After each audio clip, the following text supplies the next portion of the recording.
स्वागत है दोस्तों आपका मेरे YouTube चैनल पे। तो आज हम लोग देखने वाले हैं expected MCQ for SSC JEN और आरआरबी जेके। लाइम के लिए हम लोग एमसीक्यू देखने वाले हैं। तो जो लाइम का पार्ट 2 है, इससे पहले मैं पार्ट 1 बना चुका हूँ लाइम के ऊपर, जिसमें हम लोगों ने 15 क्वेश्चन जो थे वो कवर करे थे लाइम के ऊपर। तो ये पार्ट 2 है, इसमें हम लोग नेक्स्ट 15 क्वेश्चन कवर करेंगे लाइम के ऊपर। और मोस्ट प्रॉब्ली एक और पार्ट आएगा लाइम के ऊपर, जिसमें हम लोग और नेक्स्ट 15 क्वेश्चन कवर करेंगे। तो टोटल 45 क्वेश्चन हम लोग कवर करेंगे expected MCQ for SSC JEN और आरआरबी जेई के लिए, लाइम के लिए। और उसके बाद फिर हम लोग इसके में जो भी इसके क्वेश्चन पूछे गए हैं हमारे एसएससी जेई के एग्ज़ाम में 2012 से लेकर 2019 तक, तो उनको कवर करेंगे उसके बाद हम लाइम के। तो करते हैं आज की वीडियो को शुरू। फर्स्ट क्वेश्चन है हमारे पास, presence of sulphates in blank quantity retards the process of slaking and increase the setting process of lime. इसमें हमें पूछ रहे हैं कि सल्फेट्स की कितनी क्वांटिटी में हम लोग सल्फेट डालते हैं जिससे क्या हो सके कि ये रिटार्ड्स हो सके, द जो प्रोसेस होता है स्लैकिंग का, ठीक है, उसको रिटार्ड कर सकें और इंक्रीज कर सकें हम किसको, जो सेटिंग प्रोसेस होता है लाइम को, ठीक है। तो हमें जो बताना है कि जो सल्फेट्स होते हैं उसकी क्वांटिटी कितनी होनी चाहिए, तो ये हमें क्वेश्चन में पूछा गया है। तो ऑप्शन देख लेते हैं हम लोग।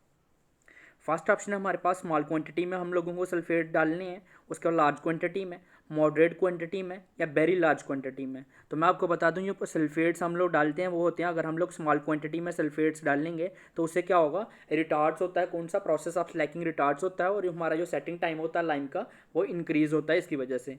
तो आपको इसका ऑप्शन का जो आंसर है फर्स्ट आंसर हो जाएगा, तो इसका फर्स्ट ऑप्शन जो है वो करेक्ट हो जाएगा, ठीक है। तो ऑप्शन 1 जो है करेक्ट हो जाएगा।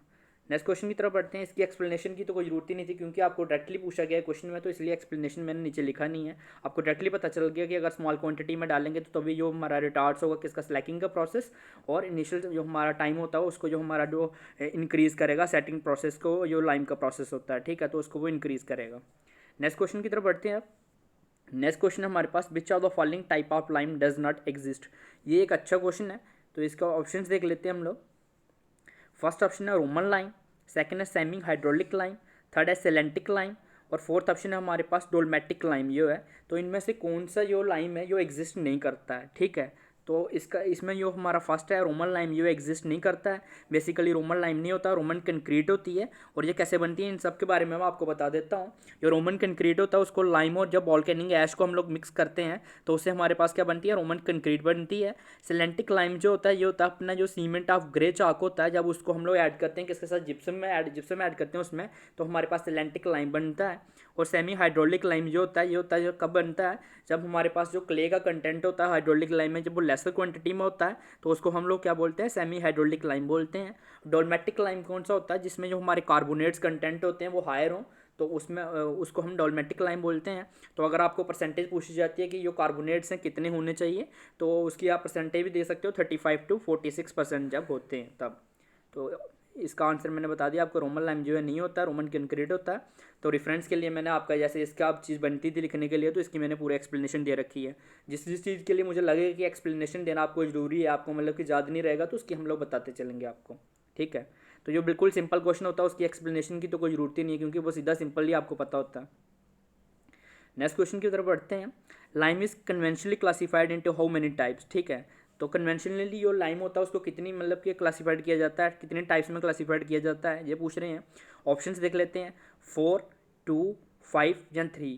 तो इसका ऑप्शन जो है 4 करेक्ट हो जाएगा, ठीक है, फोर्थ ऑप्शन करेक्ट हो जाएगा। कितनी मतलब क्लासिफाइड किया जाता है इसको कन्वेंशनली, 3 में। और कौन कौन से होते हैं अगर मैं आपको क्लासिफिकेशन के नाम पूछूं तो फैट लाइम होता है अपना, हाइड्रोलिक लाइम होता है और पोर लाइम होता है, ठीक है। तो 3 इसकी मतलब ऑप्शन 4 जो है इसका करेक्ट हो जाएगा। इसका कन्वेंशनली क्लासिफाइड होता है 3 टाइप्स में, ठीक है। तो आपकी रेफरेंस के लिए मैंने यहाँ पे दिख रखा है, तो आपको ये मैंने आपको बता दिया अभी। नेक्स्ट क्वेश्चन की तरफ बढ़ते हैं। जो fat lime is also known as, ठीक है, मैंने आपको कल बताया था, इससे पिछली वाली वीडियो जब आई थी तो उसमें मैंने आपको बताया था कि हर एक चीज़ को हम लोग प्रॉपर कवर करते चलेंगे, ठीक है। तब मैं कॉन्स्टिट्यूंट्स तक आया, उसके बाद में मैंने जो कॉन्स्टिट्यूंट्स होते हैं या सल्फेट्स होते हैं, सॉल्युबल होता है, क्ले होती है, तो उसके कंटेंट के बारे में वो सब चीज़ें कवर करी। तो उसके बाद में आज हम लोग टाइप्स के ऊपर आ गए, तो हम लोग सीधा डायरेक्टली आगे नहीं जाते, बिल्कुल कवर करते चलते हैं। तो मतलब कि जैसे मतलब रिदम में चलते हैं, जैसे मतलब कि हम लोग सीधा डायरेक्टली नहीं मतलब नीचे से शुरू नहीं कर लेंगे कि ये क्वेश्चन हमने स्टार्टिंग से करा, कॉन्स्टिट्यूंट्स के ऊपर करा, उसके बाद में हम उसके फंक्शंस के ऊपर चलेंगे, क्योंकि बेसिकली उससे क्या होता है कि रिदम खराब हो जाता है। तो हम लोग बिल्कुल मेंटेन करते हुए चलेंगे कि जैसे अभी हम लोग फैट लाइन पढ़ रहे हैं, इसके बाद हाइड्रोलिक लाइन करेंगे, उसके बाद में हम लोग पोर लाइन के ऊपर आएंगे, तो इस तरीके से पूरे क्वेश्चन कवर करते चलेंगे, ठीक है। तो फैट लाइन को और कितने नाम होते हैं मैंने आपको बताया था कि मैं आपको सारे नाम के बारे में बताऊंगा। तो इसके ऑप्शन के अकॉर्डिंग देखें तो फैट लाइम को और क्या बोलते हैं, रिच लाइम बोलते हैं, पोर लाइम बोलते हैं, हाई कैल्शियम लाइम बोलते हैं, या वाइल्ड लाइम बोलते हैं, या ऑल ऑफ द अबव बोलते हैं। इसका तो आपको ऑप्शन से ही पता चल गया होगा कि ऑप्शन 50 जो है करेक्ट हो जाएगा। जितने भी नाम है सारे किसके, फैट लाइम के नाम है, ठीक है। तो इन चीज़ों को आपको ध्यान रखना है। एग्जाम में आपको डायरेक्टली पूछ लिया जाता है wild lime is also known as, या high calcium lime is also known as, तो कंफ्यूज नहीं होना है, ये सारे जो है फैट लाइम के नाम है, ठीक है। तो इन चीज़ों का ध्यान रखना है। ऑप्शन 5 जो है इसमें करेक्ट हो जाएगा। नेक्स्ट क्वेश्चन की तरफ बढ़ते हैं। विच of the following is property of fat lamp, ठीक है। इनमें से जो नीचे ऑप्शंस दिए गए हैं इसमें से कौन सी प्रॉपर्टी है जो किसकी प्रॉपर्टी है, फैट लैम्प की है। तो ऑप्शंस देख लेते हैं। शेक्स वेरी स्लोली, ठीक है। उसके बाद हाई डिग्री ऑफ प्लास्टिसिटी, ठीक है। कंटेन्स क्ले या पोर वाइंडिंग प्रॉपर्टी, ठीक है। तो अगर हम लोग बात करें फैट लैम्प की, तो फैट लैम्प क्या होता है, इसमें क्या होती है, हाई डिग्री ऑफ प्लास्टिसिटी होती है, ठीक है। तो ऑप्शन सेकंड जो है इसका करेक्ट हो जाएगा। अगर हम फैट लैम्प की बात करें तो यह क्या होता है, रिलेटिव किससे प्रोड्यूस होता है, हमारा जो प्योर लाइमस्टोन होता है उससे मिलता है अपने को। और उसका प्योरिटी कितना होता है अगर आपको पूछे कोई, तो वो कितनी होती है, 90 to 95% होती है। और क्ले कंटेंट कितना होता है, 5 to 10% होता है, ठीक है। तो अगर मतलब इसमें क्या होता है, हाई डिग्री ऑफ प्लास्टिसिटी होती है, ठीक है। तो ये सेट्स करता है, अगर मतलब कि आपको वो बोले तो सेट कैसे करता है, तो ये स्लोली सेट करता है।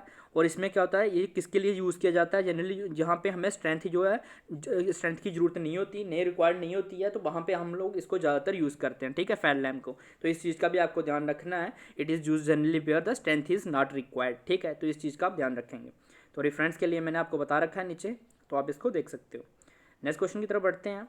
The lime which possess white colour is generally used for finishing work like. अब भी अगर आपने पहला क्वेश्चन को अच्छे से सुना होगा फैट लाइम में, तो उसमें आपको एक ऑप्शन देखने को मिला था कि फैट लाइम का दूसरा नाम क्या है, wild lime.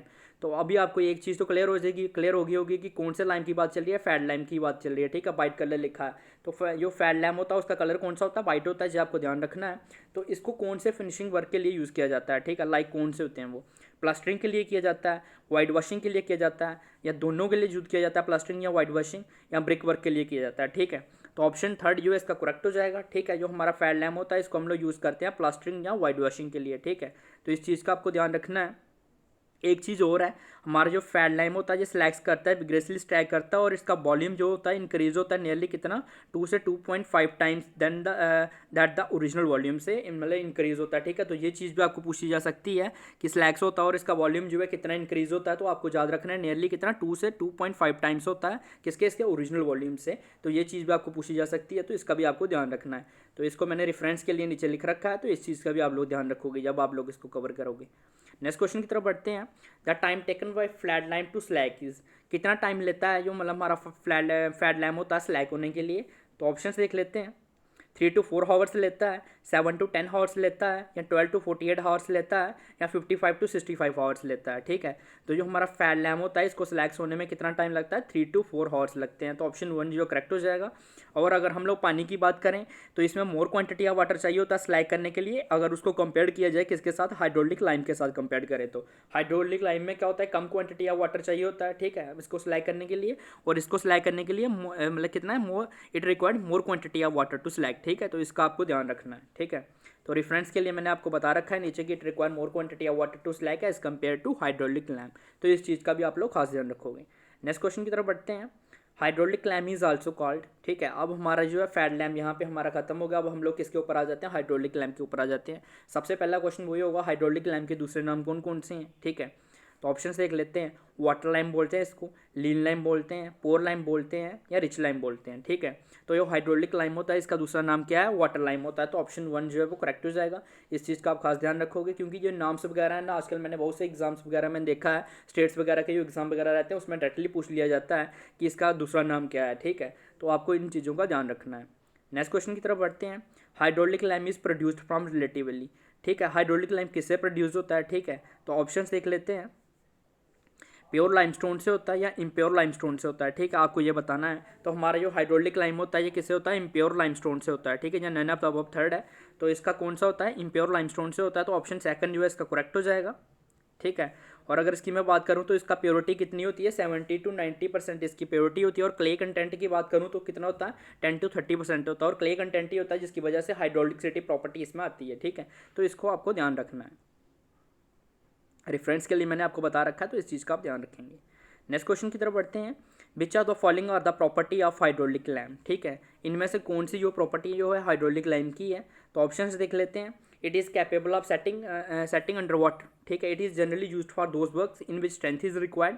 The colour of this lime is not perfectly white. It is used for finishing work like missionary work, all of the above, ठीक है। तो अगर मैं आपको बताऊं तो ये जितनी भी प्रॉपर्टीज़ हैं सारी हाइड्रोलिक लाइम की प्रॉपर्टी हैं।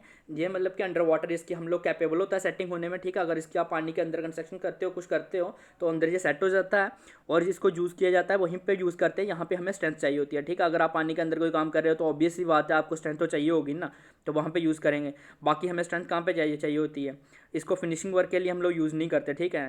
तो और इसको कहाँ चाहिए होता है, इसका जो कलर होता है वो परफेक्टली वाइट नहीं होता, तो ऑल ऑफ द अबव इसका आंसर हो जाएगा।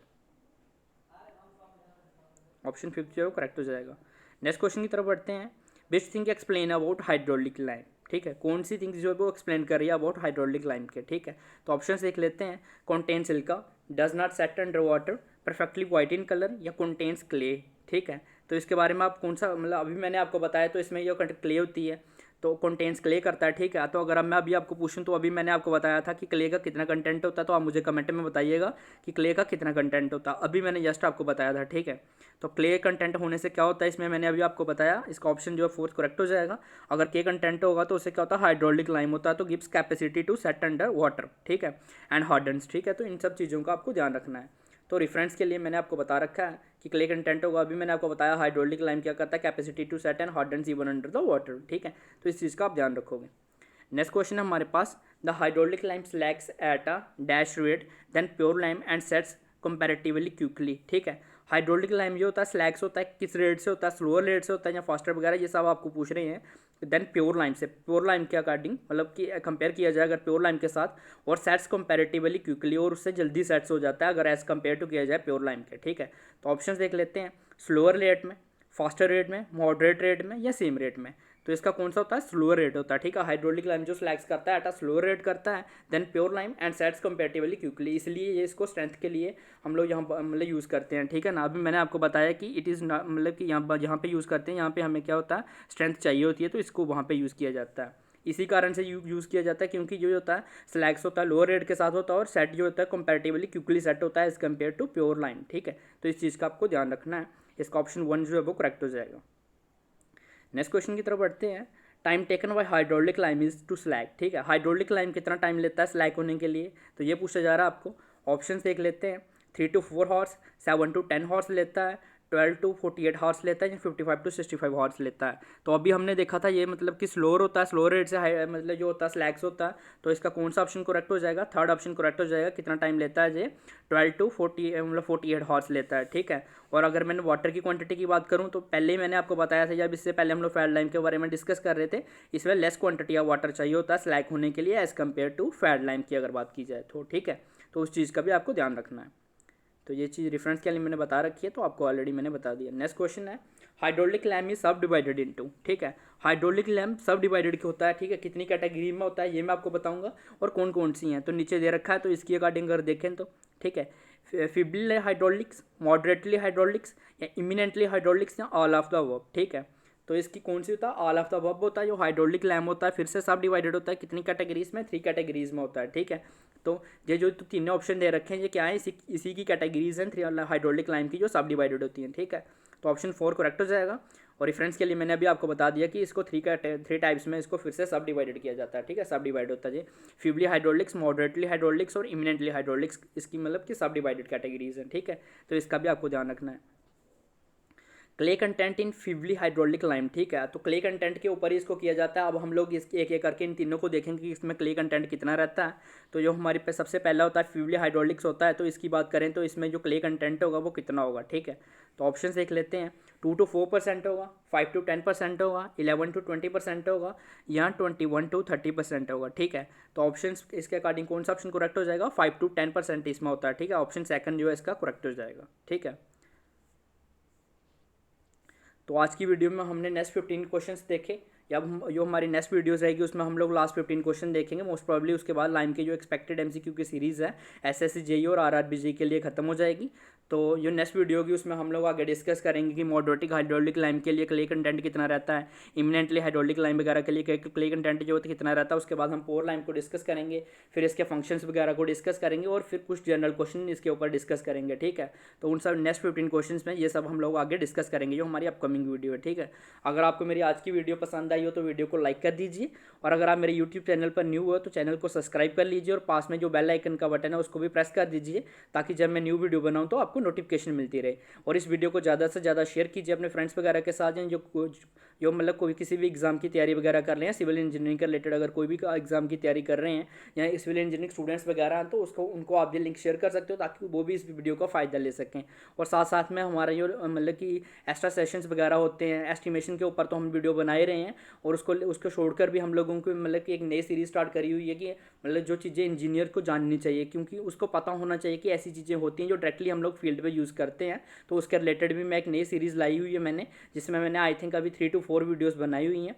तो उसकी प्लेलिस्ट का नाम रखा हुआ हमने engineer needs to know, I think ये नाम रखा हुआ है। तो आप उसको प्लेलिस्ट को भी जाके देख सकते हो, और उसमें आपको पता चलेगा जैसे मिक्स डिज़ाइन होते हैं, क्या क्या डिज़ाइन रहते हैं, उसके बाद में जो हम लोग चीज़ें यूज़ करते हैं, आईएस कोड कौन से यूज़ करते हैं वगैरह वगैरह, ये सब होता है। तो ये चीज़ें आपको पता होनी चाहिए कि कौन सी चीज़ को यूज़ करते हैं। और अगर कोई कंस्ट्रक्शन वर्क चल रहा है तो कंस्ट्रक्शन वर्क में हम लोग कौन से ग्रेड्स वगैरह लेते हैं, डेंसिटीज़ कितनी होती हैं हर एक चीज़ की, तो ये सब चीज़ें मैंने उसमें कवर कर रखी हैं। तो आप उस सीरीज़ को भी एक बार देखिएगा। और ये क्वेश्चंस जो होते हैं जैसे वो चीज़ बनाई हुई है तो उसको भी आपको डायरेक्टली एग्जाम्स में पूछा जाता है। आपने बहुत सारे एग्जाम्स वगैरह में देखा होगा कि आपको डायरेक्टली पूछ लिया जाता है कि M20 के लिए ग्रेड बताओ क्या होता है, ग्रेड का मिक्स डिज़ाइन क्या है।